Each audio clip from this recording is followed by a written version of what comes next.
Jeff Koenig, Property Prep, Milwaukee, Wisconsin, your #1 source for outsourced janitorial and maintenance for your buildings. I want to talk to you this Friday in our weekly video about one of the areas of our practice that is really a large part of our practice but not often talked about, and that's the janitorial portion. Janitorial services are not sexy, but there's something that needs to be done at every property. No one likes disgusting and no one likes filth.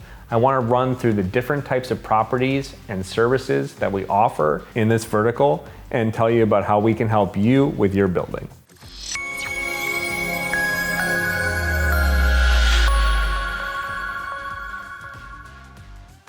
Let's start with multifamily residential. That's where about half of our cleaning services lie.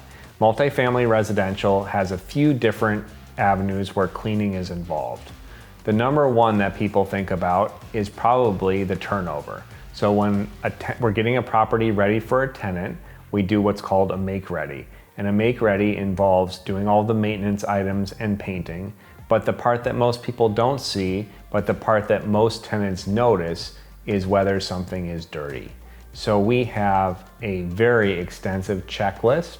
And if you want that checklist, comment checklist down below and we'll try to make it available in a PDF and if we can figure that out. But we go through this checklist at every property to make sure that everything is clean. This includes cleaning the coil on the refrigerator, making sure that the dishwasher and garbage disposal are cleaned and not producing a nasty smell, making sure the windowsills and baseboards are swept and dust free, making sure that the floors are free of any sort of debris. Radiators are brushed out because oftentimes they catch dust and other things under them. It's very common in the old buildings in Milwaukee that we do cleaning for that there are radiators. So those are a huge source of dust. And if you have tenants with allergies, you got to get rid of that before you have another tenant move in. A nasty bathroom. No one wants to go to a nasty bathroom. Think about a hotel.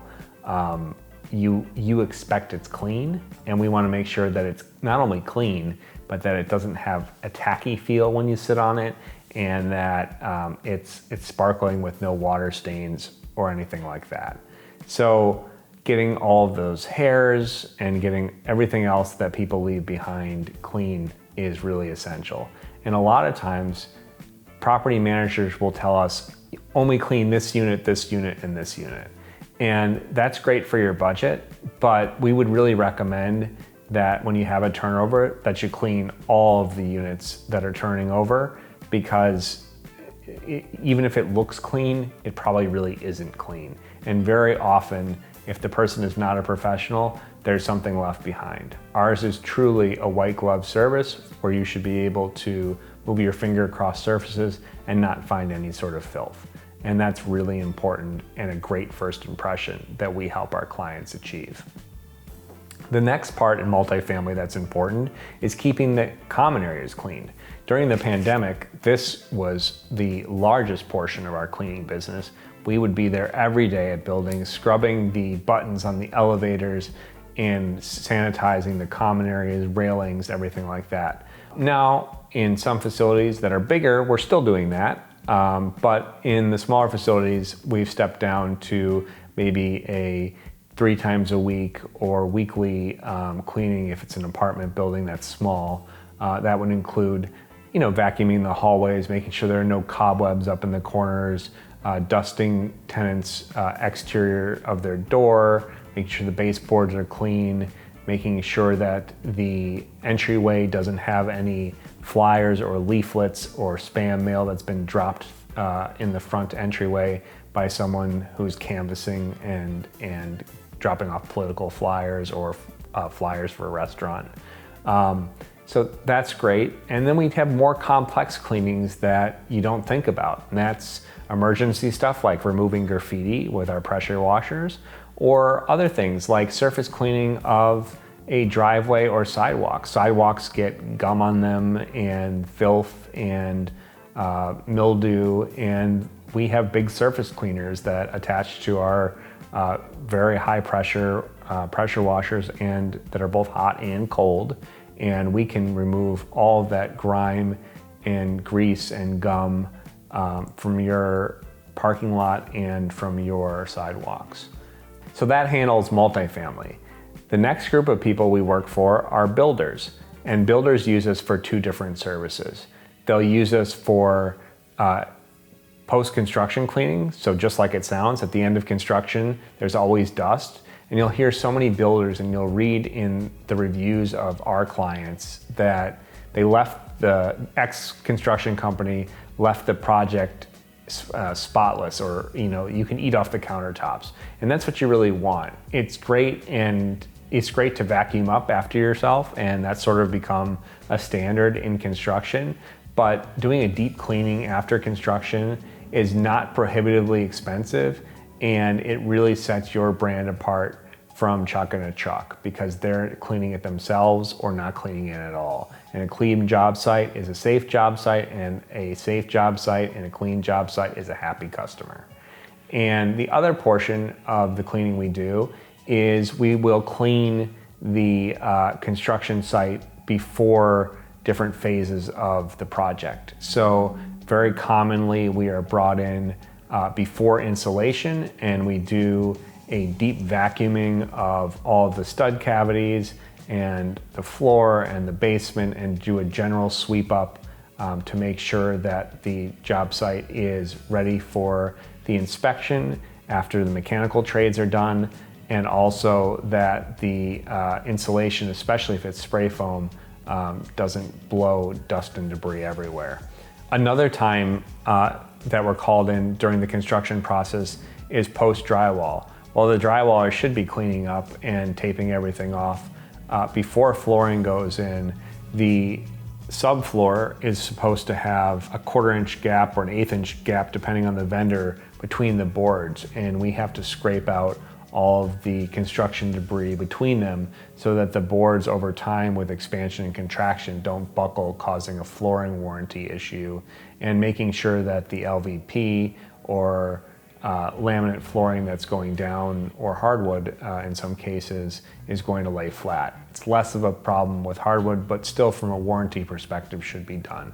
And that's prescribed by the manufacturer of the subfloor. So when we move out of construction, we'll go to another one of our verticals in cleaning, which is offices. This is not a huge part of our practice, but it is still something that we do quite routinely, and that is cleaning of office spaces at night, on the weekend. We do some showrooms for people, dusting all of their samples and their wares. We have construction companies, interior design firms, a car dealership, and they need to make sure that everything is cleaned perfectly. And the way we do that is walk through, assess the needs of the client, and then suggest a plan and a program that achieves their needs and also fits their budget. So a lot of it's budget driven. It's what can you get done for this amount of money and how many times can you come? And we'll work around that. But for bigger companies who just want the absolute best service and to make sure their employees never have to lift a finger to take out the trash, we offer that service as well. So that would be daily cleaning, and that will be white glove every time, and maybe once a week we're doing under the cubicles, but every day we're doing trash cans and bathrooms. So we can custom tailor that type of cleaning program to your company.